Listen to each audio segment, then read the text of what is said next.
the invitation to come and speak, so I'll keep it very brief. That's our remit. So I'm going to talk about biodiversity and ecosystems. So when we think about climate change, we often think about the impacts on ourselves. We often think about hot summers, we think about fire risk. So why should we care about biodiversity and ecosystems? Well, we actually derive $33 trillion worth annually out of ecosystem services that are not recognised in our financial systems. So those are things like clean air, clean water, carbon sequestration, future crops and future medicines. And that's double the global economy. So when we're thinking about climate change, we also need to consider ecosystems, the impact on ecosystems, to maintain those and continue our future wealth as humanity. One of the things I like to think about with biodiversity is the mantra, adapt, migrate, or die. So pretty much those are the options for native species. They can either adapt, they can move to track climate change conditions, or if all else fails, then they will go locally extinct in an area. And probably some of those options are also available to humans as well. So, comforting, isn't it? So, you know, when you hear Darren's type of talk this morning, which eloquently goes through the climate change problems, you almost give up hope a little bit sometimes that there's anything you can do for that situation. But there is, and we need to be able to do proper planning to be able to inform policy and inform management of systems in the face of the challenges that are going on. So one of the projects I've been involved with is a project called TREN, Trans-Sector Environmental Monitoring and Decision Making. We heard from Darren that the climate here in South Australia is going to get warmer and drier in general in the future, and we've seen that trend recently. Now, if we consider this latitudinal transect from Adelaide through to Lee Creek, we can see that over that spatial distance, it actually gets warmer and drier as we move further north along that transect. So we can use that natural variation as a natural laboratory for testing what's going to happen to climate, to natural ecosystems and the climate change in the future. And that's what the whole trend transect idea is built around. We look further north, which is spatially a projection of future climate change, and see what's happening at different points along that transect, and infer what's going to happen in the future for other systems. So the TREN Transect has been established as a partnership. It was originally funded under the Premier Science Research Fund, but key participants are the Department for Environment, Water and Natural Resources, University of Adelaide, SARDI, and a range of other partners. From $1 million investment from state government here, we've actually been able to leverage more than $5 million of additional funding into this type of project. This is now a major program of research from my group and a range of other groups around the state and also nationally.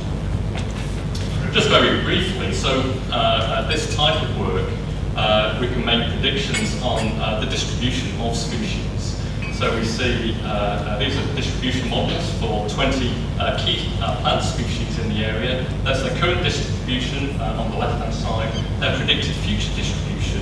And then we can look at their future distribution in terms of which areas will be most impacted by climate change. Some areas remain relatively stable, but some areas where we see large-scale changes in species composition.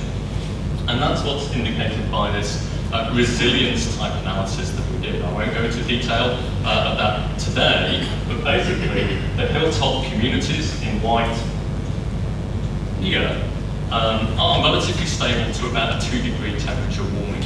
Also with the warm adapted communities, also quite stable. But it's these grey areas where we expect major changes in species composition. This is going to be the areas where species die and start to migrate and move most. This is also the area where we expect major weed invasions to occur. So this type of knowledge of which areas are going to be stable, which areas are going to be most sensitive to climate change, and which species groups are likely to respond most to those changes is essential for management. It's those areas where we target restoration activity. We can think about the composition of restoration for communities that can be used to mitigate against and make communities more resilient to climate climate change. The Trend Transact is monitoring those changes along that area, and we are seeing evidence that we're having increased rates of changes in species composition in the areas that were predicted to be more sensitive under our modelling exercises. 2 minutes. We're seeing a range of other changes as well.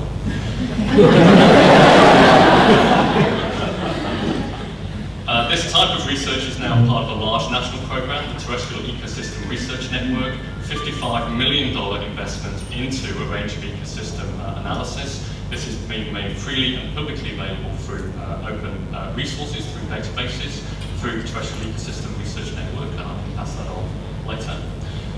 Part of the program is to have a citizen science component. So if you walk along the Hayman Trail, you can download the Trend app, and it allows you to report species sightings, and also in partnership with Juno, we've been able to establish photo monitoring points along the Hayman Trail. It's an essential component to be able to collect data collected from a range of resources, but the app also gives key factoids of how different communities are changing due to climate change. Thank you. It's essential that we incorporate this information into policy management, and I don't know if any of you work in policy, scientists are a very different breed of people. So being able to translate and communicate across those two areas has been quite an interesting challenge. I talked to Suzanne Sweeney about exactly how challenging that's been, but that's also a key focus on Trend, that we need to be able to communicate the science and the policy integration. So in finalising here, the Trend Transact and project have been a range of projects, not only in the terrestrial area, but also in primary production, and Peter Hayman will talk a bit about that. Human dimensions of social adaptation, which Andrew Beer will talk about later on, but also incorporating citizen science and policy translation components. This would not have been possible if it were not for a broad range of partnerships, and also investment from state government, federal government, and also a range of research institutes.